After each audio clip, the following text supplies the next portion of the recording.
Let's try that again. Good afternoon. I'm glad to see we've got a good crowd here today. I see several people in the group that I've seen doing this before, that were part of the last push for parks. I'm glad you were able to make it. So here goes. My name is John, and I'm voting yes on parks. It kind of sounds like an AA meeting, and it should, because this is going to take a big group effort to get this to go through. This isn't something that's going to happen all by itself. This is going to take a lot of help. We need you guys to come together and vote yes on parks. This is not diplomatic at all, it's straight up. We need you to vote yes on parks. So, are you going to vote? Yes! Okay.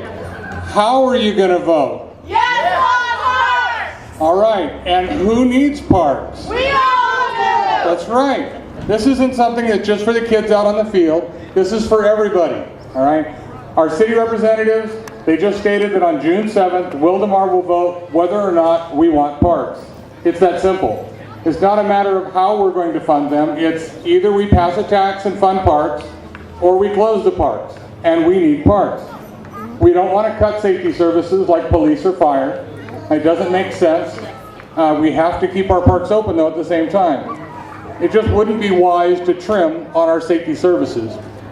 Also at the same time, those same people that sued us and shut down our parks, if we were to trim our safety services in order to keep the parks open, they'd be the first people to run out and sue us again. All right?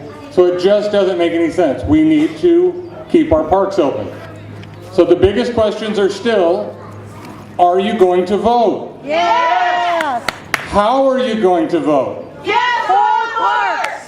And who needs parks? We all do! There we go. Okay, for us to keep our parks, we've got a major uphill battle. Like the city spoke, we need 2/3 of the voters to vote yes on it. If they want to vote no, hopefully they just won't vote. Okay, we need to talk to each one of the voters though and explain to them what the benefits are of keeping our parks. A lot of people are confused and they don't understand what the actual benefits are. But they have to understand that it's more than just kids playing. It's the availability for community events, team sports, family events. There's a lot of functions that go on here at the park. If you come down here, you can see people playing, enjoying themselves, family, having picnics. It's all the time. It's not just here and there. There's also city level issues. What business would want to move into a community and open up a business if they can't afford $2.35 a month to keep their parks open? And if you're not going to spend $2.35 a month on your parks, you're sure not going to buy my product. So why would I want to open a business here? So it's going to be major restrictive as far as what businesses will come to the community. And then you look at it from the other perspective of property values. Before we had parks, our property values were very similar with Elsinore, and we were about 15% behind Marietta. After we opened up the parks, our property values increased, and now we're about equal with Marietta. You can pretty much bet if we close down our parks, we're going right back to the way it was. And I'm thinking a 15% value increase in your home is worth more than $2.35 a month. Right? So we're back to the main question. Are you going to vote? Yes! How are you going to vote? Yes on parks! And who needs parks? We all do! Okay, here today we're asking people to sign up over here at this booth because there's more to it than just being enthusiastic about parks. We need a lot of help. We need people to stuff mailers, walk the streets, talk to your neighbors, man phone banks. Getting a 2/3 vote is going to be a really tough fight. I'm not asking you to walk the whole city, all right? The main thing is many hands make light work.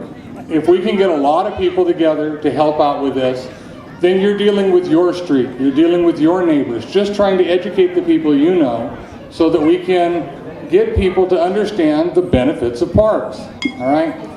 So, we're going to be manning booths at probably every kind of a community event in the area. Anything that comes up, we're going to be there. We'll be at the barbecue next Saturday. We're going to have Kylie's lemonade stand at the barbecue. At the Easter egg hunt, we're also going to do a joint where the city is doing an Easter egg hunt, and at the same time, we're going to have a group out here called Star Cars. These are people that own cars that are like the Knight Rider car, the Jurassic Jeep, things like that. just to try to show people that parks are for everybody. There's more to parks than just Little League. It happens for a good thing. Parks are wonderful. Okay, but that's going to be on April 16th. Now we're also holding fundraisers. We can sell storm tickets, a 10-pack of tickets for $75. That's $7.50 a ticket. That's an excellent price right there, but then on top of that, $25 of that will go towards promoting parks. So if you go to storm games, please buy your tickets through us. We'll sell you a 10-pack.